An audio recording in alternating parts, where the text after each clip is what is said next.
দেশের বিভিন্ন জেলার সীমান্ত দিয়ে বাংলাদেশে পুশিন চলছে। গত ২৪ ঘন্টায় ৩ জেলার সীমান্ত দিয়ে ৫১ জনকে বাংলাদেশে ঠেলে দিয়েছে ভারতীয় সীমান্ত রক্ষা বাহিনী বিএসএফ।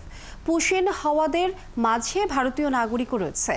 ভারতের নাগরিকদের বাছাই করে বাংলাদেশিদের স্থানীয় থানায় হস্তান্তর করা হয়েছে। সহকর্মীদের পাঠানো তথ্য ছবিতে প্রতিবেদন। ঠাকুরগাঁয়ের হরিপুর উপজেলার চাপসার সীমান্ত দিয়ে ২৩ জন বাংলাদেশিকে পুশিন করে বিএসএফ।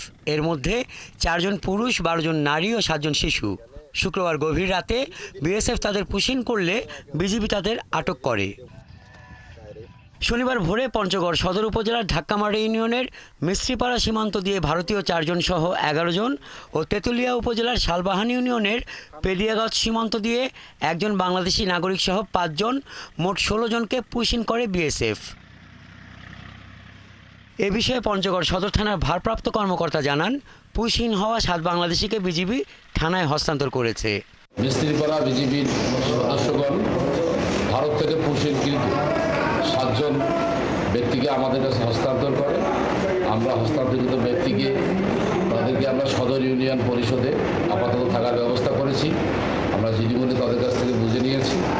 পরবর্তী কার্যক্রম হচ্ছে তাদের অভিভাবককে খবর দেওয়া হয়েছে, তারা আসলে তাদেরকে আমরা তাদের অভিভাবকের কাছে বুঝাই। মৌলভীবাজারের বড়লেখা উপজেলার কুমারশাইল সীমান্ত দিয়ে আরও ১২ জনকে পুশিন করে ভারতীয় সীমান্তরক্ষীরা। এদের মধ্যে একজন পুরুষ, ৪ জন নারী ও ৭ জন শিশু রয়েছে। তাদের শনিবার দুপুরে বড়লেখা থানায় হস্তান্তর করে বিজিবি। হাসান আহমেদ, ৭১।